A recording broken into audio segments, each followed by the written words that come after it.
అక్కడ అది కాంగ్రెస్ పార్టీ కానీ వైసీపీ కానీ అక్కడ గెలుస్తూ ఉన్నారు. 30 సంవత్సరాల తర్వాత ఓటు వేసాను అందరికీ దండాలు అని చెప్పేసి ఈ విధంగా బ్యాలెట్ బాక్సులు వేశారంటే ఇది ప్రజాస్వామ్యబద్ధంగా జరిగిందా లేక ఏ విధంగా జరిగిందో ఒకసారి ఆలోచించుకోవాలని చెప్పేసి మనం చేస్తాను. ఓటమికి కారణాలు ఎదుగొచ్చు, లేకపోతే అక్కడ ఇక్కడ ఏదన్నా విధానాల మీద మాట్లాడొచ్చు. కానీ ఇప్పుడు ఆయన ముఖ్యమంత్రిగా ఉన్నప్పుడు, ముఖ్యమంత్రి కాకముందు, ముఖ్యమంత్రిగా ఓడిపోయిన తర్వాత కూడా ఎంతసేపు చంద్రబాబు నాయుడు గారి వయసు, ఆయన రిటైర్మెంటు, ఆయన ఆఖరి ఎలక్షను, ఎందుకు అంత దిగజారి ఫ్రస్ట్రేషన్లో మాట్లాడాల్సిన అవసరం ఏంటి జగన్మోహన్ రెడ్డి గారు అని చెప్పేసి నేను ప్రశ్నిస్తా ఉన్నాను. చంద్రబాబు నాయుడు గారు భగవంతుడి ఆశీర్వాదంతో నిండు 100 ఏళ్ళు పూర్తి అధికారంలోనే ఉంటారని చెప్పేసి కూడా నేను భావిస్తాను. ఎందుకంటే ఆయన ఈ సమాజానికి, ఈ రాష్ట్రానికి మానవతా దృష్టితో పరిపాలన చేసే వ్యక్తి కాబట్టి భగవంతుడి ఆశీస్సులు ఉంటాయి. నువ్వు ఎన్ని ప్రేలాపనలు చేసుకున్నా, ఎన్ని శాపనార్థాలు పెట్టినా, గ్రామాలు అంటూ ఉంటాం శాపనార్థాలు పెట్టారని చెప్పేసి, ఏది పంపుగాడి తగాద దగ్గర లేకపోతే రోడ్లు ఊడ్చే చోట శాపనార్థాలు పెట్టారని చెప్పేసి అనుకుంటూ ఉంటారు. సో అటువంటి శాపనార్థాలు ఎన్ని పెట్టినా కూడా భగవంతుడి ఆశీర్వాదం, ప్రజల ఆశీర్వాదం ఆయనకి మెండుగా ఉందని చెప్పేసి నేను ఈ సందర్భంగా తెలియజేస్తాను.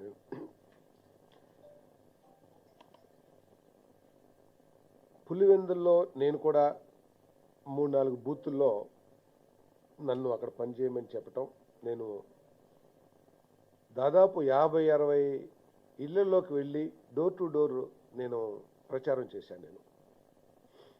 నేను వాళ్ళని కూడా అడిగాను, నేను కేవలం టీడీపీ వాళ్ళ ఇళ్ళకే కాదు వైసీపీ సానుభూతి పరుల ఇళ్ళకు కూడా తీసుకెళ్ళండి, నేను మాట్లాడి కన్విన్స్ చేస్తాను, లేతే మన వాదన చెప్తాను అని చెప్పేసి వెళ్ళినప్పుడు వాస్తవంగా అక్కడ భయపడ్డారు కొంతమంది.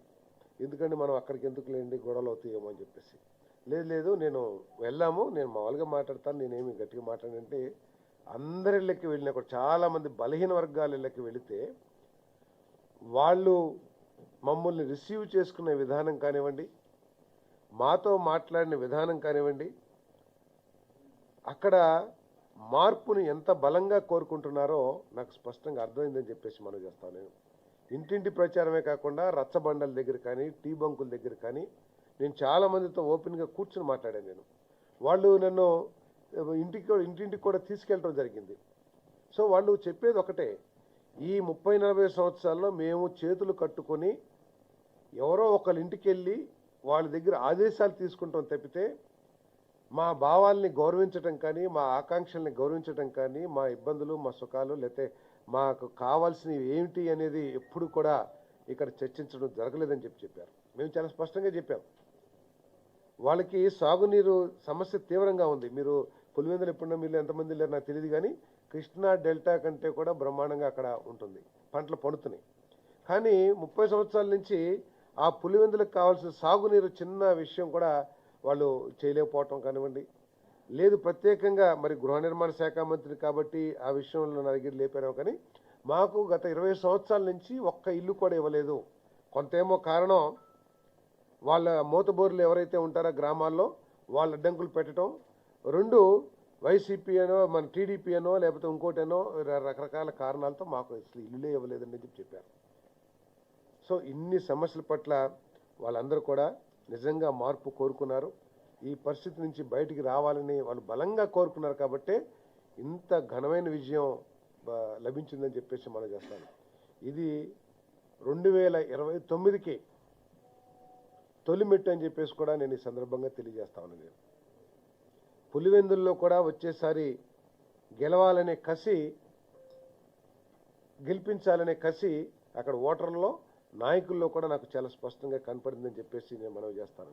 ఏదో కేంద్ర బలగాలు అని చెప్పేసి అసలు ఆయన తెలిసి మాట్లాడుతున్నారో లేకపోతే పరిపాలన గురించి అవగాహన లేక మాట్లాడుతున్నారో నాకు అర్థం కాదు. కానీ ఎప్పుడు వస్తాయి కేంద్ర బలగాలు? ఒక రాష్ట్రంలో లా అండ్ ఆర్డర్ బ్రేక్ అయినప్పుడు, లేకపోతే లా అండ్ ఆర్డర్ని మేము మెయింటైన్ చేయలేమని చెప్పేసి రాష్ట్ర ప్రభుత్వం చెప్పినప్పుడు వస్తారు తప్పితే, మనకు తెలిసి అసెంబ్లీ ఎన్నికలకి, పార్లమెంట్ ఎన్నికలకి సెంట్రల్ ఫోర్స్ వస్తాయేమో కానీ ఎప్పుడు లోకల్ బాడీస్కి ఎప్పుడు రాలా. ఇక్కడ ఒకవేళ నిజంగా అక్కడ లా